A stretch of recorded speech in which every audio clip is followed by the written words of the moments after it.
public media appearance in your hometown of Charleston. No, it's great. Always love coming here.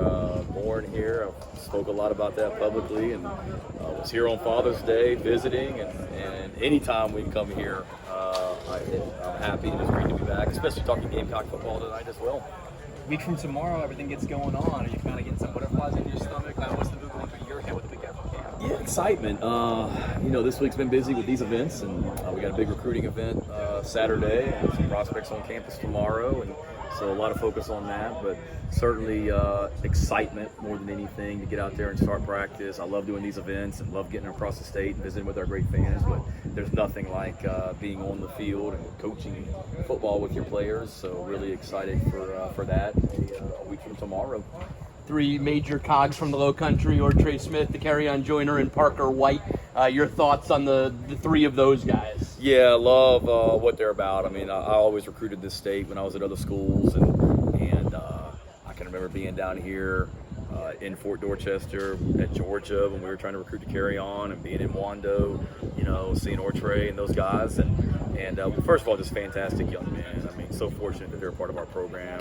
And then, highly recruited guys coming out of high school. There's a reason we were recruiting them at other schools that I was at.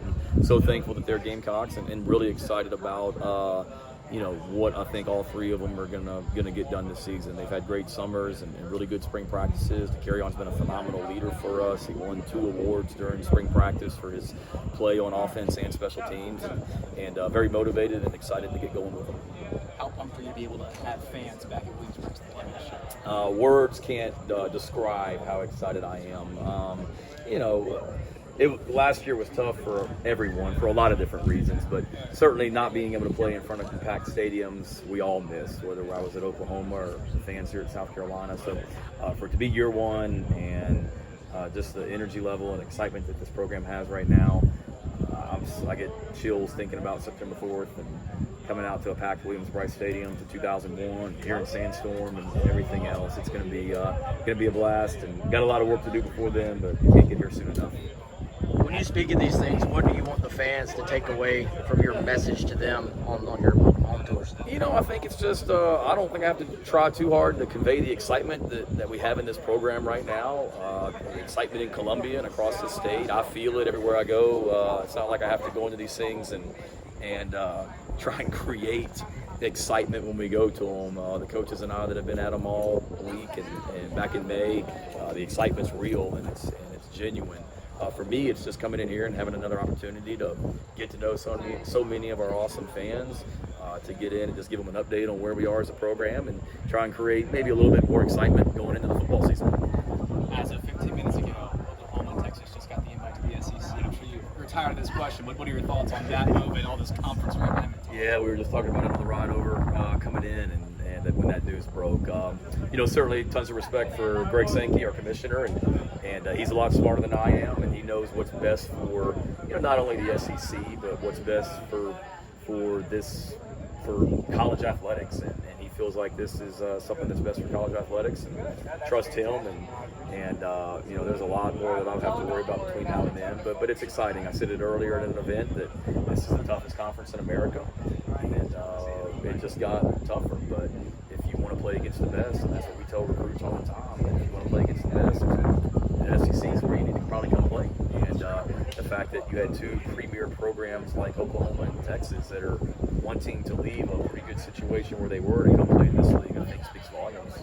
Is that how much do the fans ask you? How curious are the fans now when you go to these rousers? Are they just like, this is the new facade of college football? How interested are they in just the new facade of college football? No, they are. Usually I talk and I open it up to questions, and usually the first question is about name, image, and likeness, and then usually the second question is about the SEC expansion. So tonight I'm not even going to let them ask. I'm just going to go ahead and make it part of the routine, or not routine, but part of what I talk about before we even get to questions, just because it is what it is. And the transfer portal, that's usually question number 3.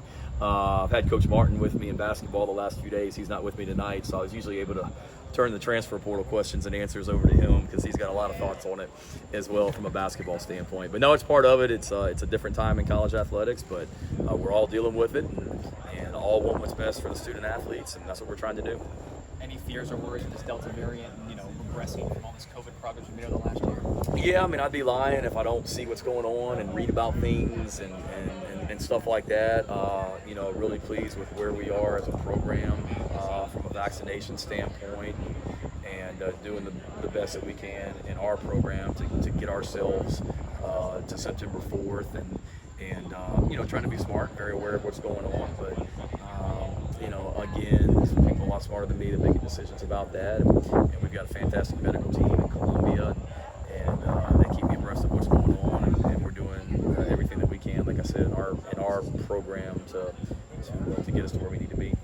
Final thing for me, have you ever just thought about how crazy of a good staff your dad was on at the Citadel when he was here? I do. As a matter of fact, he's gonna be here tonight. As a matter of fact, he's coming down here this weekend for kind of a Citadel football reunion from some of the teams that he was on with Coach Bobby Ross. So he's coming down here for that. But absolutely, I was telling somebody the other day, I was in Greenville speaking to our high school coaches here in this state, and was talking to one of them about it. And, my dad doesn't have a ton of pictures hanging up in his house in Blacksburg, Virginia, but one of the pictures that he does have hanging up is of that Citadel coaching staff and the amount of fantastic coaches that were on that staff, and it's really cool to hear those stories and to think about, you know, that he got started here, and here I am now standing out here talking tonight as the head coach of South Carolina. But no, I think about it all the time because there's some great coaches on that staff.